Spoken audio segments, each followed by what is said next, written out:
apakah ada Rasulullah dan para sahabat mengadakan peringatan malam nisfu Sya'ban? Ini enggak ada. Enggak ada. Riwayat yang mereka bawakan hadisnya maudhu. Maudhu artinya apa? Palsu.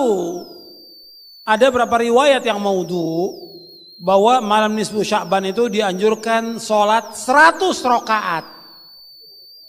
Setiap rakaat baca Al-Ikhlas 10 kali, maka dinamakan sholat alfiyah. Alfiyah artinya alaf 1000.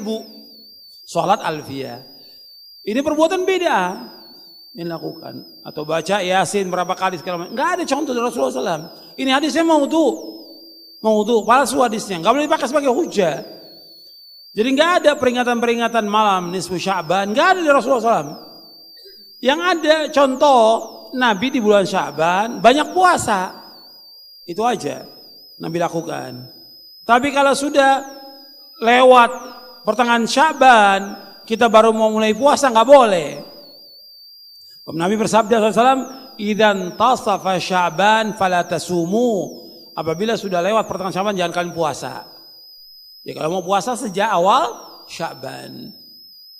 Dan Nabi puasa paling banyak ya bulan Sya'ban, setiap hari sampai menjelang Ramadan. Jadi 2 hari sebelum Ramadan ya kita berhenti. Sebab kata Nabi, nggak boleh kita mendahulukan Ramadan sehari puasa atau 2 hari puasa, nggak boleh. Juga nggak boleh kita melakukan puasa di hari yang syak, yang ragu, nggak boleh.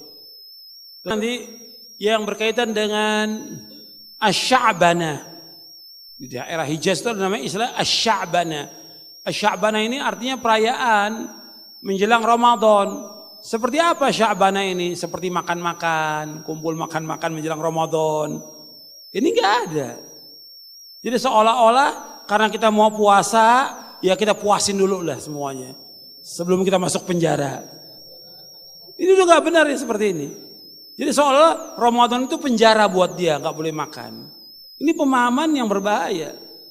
Makanya lebih dekat kepada bid'ah perbuatan ini kata para ulama. Orang makan biasa ya, tapi sengaja kumpul-kumpul di bulan Sya'ban karena nggak ada contohnya. Sama seperti orang mau ziarah kubur menjelang Ramadan. Makanya macet kan di pemakaman-pemakaman di mana-mana kalau menjelang Ramadan 1 hari 2 hari seolah-olah ziarah kubur itu menjelang Ramadan. Mau pamit dulu sama bapak ibu sebelum Ramadan. Nggak ada dalam Islam. Nggak ada. Ziarah kubur dianjurkan kapan waktu saja, tapi menetapkan waktunya menjelang Ramadan jadi beda. Kapan waktu kita boleh ziarah kubur? Sepanjang tahun. Kenapa harus 1 hari atau 2 hari menjelang Ramadan? Dan ini juga mengganggu jalan kaum muslimin, nggak boleh. Nggak ada contohnya. Sama juga sengaja ziarah di bulan Syawal, di hari raya semua ziarah kubur juga nggak ada contohnya. Ziarah kubur kapan waktu saja dianjurkan. Bismillahirrahmanirrahim. Untuk didoakan, ada yang baca surah Yasin 3 kali berjamaah dengan diniatkan untuk panjang umur, memperoleh rezeki dan mendapatkan husnul khatimah. Ada juga yang dilanjutkan dengan sholat sunnah. Apa hukum membaca surah Yasin 3 kali dan sholat nisfu Sya'ban? Lalu apa keistimewaan malam nisfu Sya'ban dan tuntunan apa yang disunnahkan?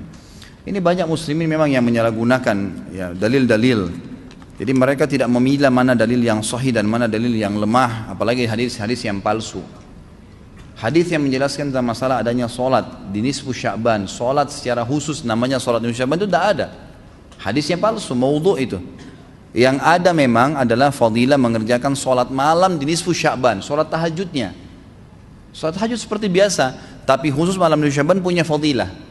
Karena disebutkan dalam sebuah riwayat yang sahih bahwasanya Aisyah radhiyallahu anha pernah mendapatkan giliran nginapnya Nabi SAW di rumahnya. Terbangun tengah malam, dia melihat Nabi SAW tidak ada di sebelahnya. Maka Aisyah radhiyallahu anha terbawa rasa cemburu. Dia memakai bajunya kemudian mengelilingi rumah-rumah Nabi yang lain, ya, istri Nabi yang lain, takut Nabi ada di sana gitu. Diketukin satu-satu ternyata nggak ada. Lalu Aisyah tergopoh-gopoh pergi ke masjid mendapatkan Nabi SAW sedang sholat. Begitu Nabi SAW lihat Aisyah lagi ngos-ngosan jalan gitu kan, kena buru-buru.